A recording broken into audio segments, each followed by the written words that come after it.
All right, so we here, man. I had this video in the tuck for a minute. I don't know if I'm gonna do it in parts or I'm gonna do it in full. I'm not really sure right now. I think I'm gonna do it in parts because I don't want to say it forever. It's 30 minutes long, so it's probably 3 parts. You know what I'm saying, something like that. But if I'm in the vibe, I'll just keep going. But look, all right, my man right here on the screen, psychopath. You know what I'm saying? Psychopathic tendencies, antisocial, bipolar, and does he hear voices? No, he just antisocial, and he like I think he talk about hurting people and all kind of stuff. Now I'm the antisocial mogul. You know what I mean? That's why I go with antisocial mogul, rocket science. You know what I mean? I got a few different aliases. You know what I mean? All across the social media sites and stuff like that. I'm out here. Not antisocial though. I don't really be just trying to make money. I don't really trying to do too many conversations and whatnot. But anyway, this man right here takes it to a whole nother level. Like it started here, but he takes it up there. You know what I'm saying? To a whole nother level. You know what I'm saying? That's all he do. He just builds it up, builds it up, builds it up. So we're gonna watch it. Like you could get triggered. I'm not sure. You could get triggered by this because he's a little. We're not gonna judge. You know what I'm saying? We're gonna watch it and we're gonna, kind of discuss a couple things, man. If it's right, wrong, XYZ. You know what I'm saying? Hey, by the way, I see it say we hit 650,000 views. I think we hit eight. Nah, I think that's right. I want to say we hit 800,000, but that ain't true. I gotta update this when I update this. You know what I mean? All right, let's get into it, man. We're gonna make it up for the team, you the team, so let's make it happen. What is it like to be you? I would say it's pretty average, to be honest. If you were on the outside looking in, you would say that it was pretty boring. Because for the most part, I don't. What I tend to do now is I tend to just really stick to myself, because I have to be very careful about how I'm interacting with people and under what context I'm interacting with people. So I tend to limit anything that would be negative for me. Why do you have to limit yourself?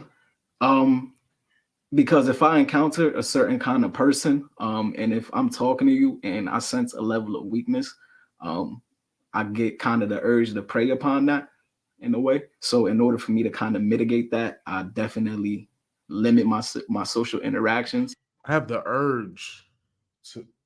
How do you say it? So in order for me to kind of mitigate, I get kind of the urge to prey.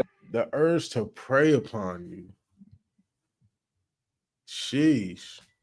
Not even like a preacher. Preachers, I see some weakness. I'm gonna pray upon you. Now I'm on you. I'm taking what you got. I'm okay. Upon that in a way. So in order for me to kind of mitigate that, I definitely limit my social interactions. And I have to make sure it happens underneath the right context. Otherwise, I just, I try to stay away from it. I have to be fully transparent. Mm-hmm. When you reached out to me and I read your diagnoses, mm-hmm.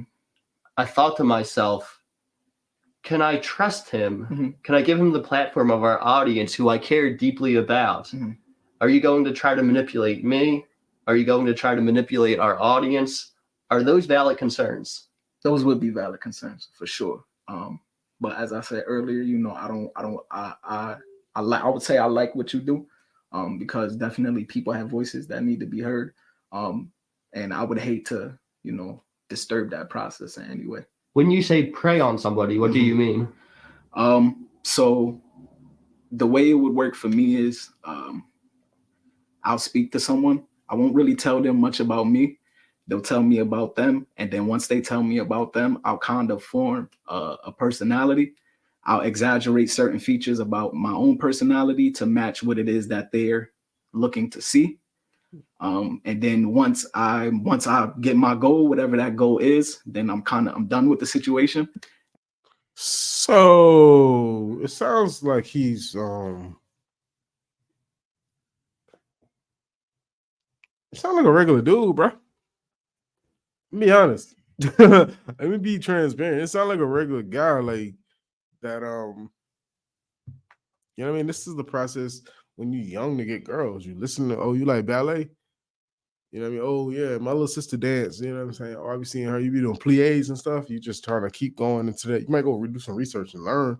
Okay, yeah. And just listen. And then You know what I mean? And then I'm out. So he does that with everybody though. But like, what could somebody even want? I want money. I'm gonna give you money and I'm gonna bounce. Like, I don't get it. What's your goal? What you want from people? I get the girl, I get when it's women, but what you want from dudes? It's wild. And then I move on. And I've had feelings that I was, unless he's gay. If that's the case, then yeah, this is kind of weird. Strange, as long as I can remember. What was it like to feel strange at a young age? It was a bit interesting, I would say, because you're kind of able to exist on the fringe, and it's kind of like you're on the outside looking in. Mm-hmm. You know, everybody's on the other side of that window pane, so it kind of gives you the freedom to watch and to look and to observe. Especially if you're a quiet person naturally, people can kind of forget that you're there. Did you feel like a different animal, a different species? No, I thought All right, so I'm gonna try not to sympathize with this dude but I kind of understand some stuff he's saying. He sound regular to me right now. So far, he sound regular. When you quiet, you disappear. People don't pay attention to you. I understand that. Giving people what they want and then bounce when you get what you want. I understand that. Animal, a different species? No, I thought everyone else was different. As a kid, I thought they were the weird ones, and what was weird about them to you? Like, why are y'all? I guess why do you get so sad at certain things? Why do you get so excited over certain things? Like, It's not. I just looked at it like it's not natural. I wasn't really able to relate to other people, and when people would get extremely angry or extremely sad, I would say as a kid more so I would actually get annoyed, or if people would get overjoyed, and sometimes people get super excited, they jump up and down, they clap. As a kid, I would get annoyed by that because it's like, I don't understand what's the purpose of this overt display? It doesn't do anything for anyone. Just the fact that you got good news, it doesn't make the good news better if you jump up and down about it. True. So I sat back and I watched people, and I watched how they were able to do things, and I used this information to outsmart people. I was able to outsmart a lot of my teachers. That's kind of how it started, the manipulation and the lying. I would outsmart a lot of my teachers. I would come up with lies on the spot. Like, I would come into class and my teacher would ask, "Where's the homework?" I would tell her, "Oh, my dog, he got rushed to the hospital last night. We were there late until about 3 a.m. and there was this problem and that problem and that problem. And I don't even have a dog, never had a dog." So would it be correct to say that when you meet somebody, you kind of decide? He might be him, bro. He's kind of special, bro. Hold up. Yo, my dog, you know what I'm saying? My dog was in the doggy hospital till 3. Now, I'm be honest, it don't even sound like the doggy hospital be open past 5. This man said he was there till 3 a.m. and it was multiple problems, and that's why I ain't do the homework. Did that get you excused? Did you just get an automatic 100? Because it ain't supposed to work like that. To size them up, and you say, okay, this person shouldn't or should be manipulated? It's not should or shouldn't be. If I have something that I want to get, then I'm gonna do my best to get it. Since I walked in here and we started talking, have you sized me up at all and analyzed any of my weaknesses and how they could be manipulated? Don't lie. I mean, when I was watching your videos, I thought about it, but I wanted this to be kind of like more of an honest format. But no, I didn't. I don't want to. Yeah, I don't want to. And it's also, I don't really gain anything from doing that in this situation anyway. He lying. Every dude sizes up the next person. Man sizes up another man just immediately. You kind of do the Dragon Ball Z scouter. Like, all right, this nigga's kind of fly. You know what I'm saying? Can I fight him without winning the fight? You know what I'm saying? You go through all that. You immediately like, oh, I got to shoot this nigga. He big. You know what I mean? It's immediately like, he big. Oh, okay. You know what I mean? All right. Oh, he kind of funny. You know what I mean? Is he funny? You gauge everybody. Like, I don't get it. Whatever. He lying. Can a person ever fully trust a sociopath, though? I would say that you have to if this is someone that you actually care about, you have to spend time with them and see actually where their head is at, I would say. And I would say if this is, in most cases, you wouldn't even know. To be honest, you wouldn't know until they did something to you, if I'm being honest. So, but if you're meeting someone like me who is gonna, who will tell you that this is what I'm going through, I would say watch them. Watch and see how it is they react to certain things. See if they, are prone to outbursts. See if they're willing to lie to you. See if they're willing to manipulate you. So I find it interesting that you said in order to trust a sociopath, you have to watch them, observe them, and understand their behavior. So it's almost like you want people to act like you, or you only understand the world from your perspective. I wouldn't say it's that I necessarily want people to act like me. I look at it like it's more so about your own safety in a way. If you're dealing with someone that does have those kind of issues, they do have strong urges. So that's where, the observation point comes in, because you can't always perceive certain things like that based off of emotions. I'm really good at faking emotions. So you wouldn't, if you're going off of emotional basis, you wouldn't know. When would you say is the last time you've manipulated somebody? It's been about a year. A year? Yeah, it's been about a year. How have you gone a year without that? I kind of limit my social interactions. I make sure I'm not dealing with certain kinds of people. Did you always understand the negative effect manipulation can have on others? No, I didn't always understand why people had an adverse reaction to it. Because in a way I kind of looked at it like a game. And you lost. Do you feel ashamed about people you hurt in the past? Shame, not necessarily, but I do look at it as being inadequate. You being inadequate? Yeah. Okay. Yeah. What do you mean by that? It's low frequency. Low frequency actions, low frequency emotions. That's really, that's how I look at it. I don't know if I would sit this close to this nigga. Just being honest, like you telling me all this, like I'm a finesser. Let's say you can't be like murderer vibes. He just give me murderer vibes, dog. Like, yo, back up. He talking, but I can see a knife in his hand or something. It's just, it doesn't really help anyone. I guess it serves me. I get to fulfill a sensation, but then I have to fulfill the sensation again.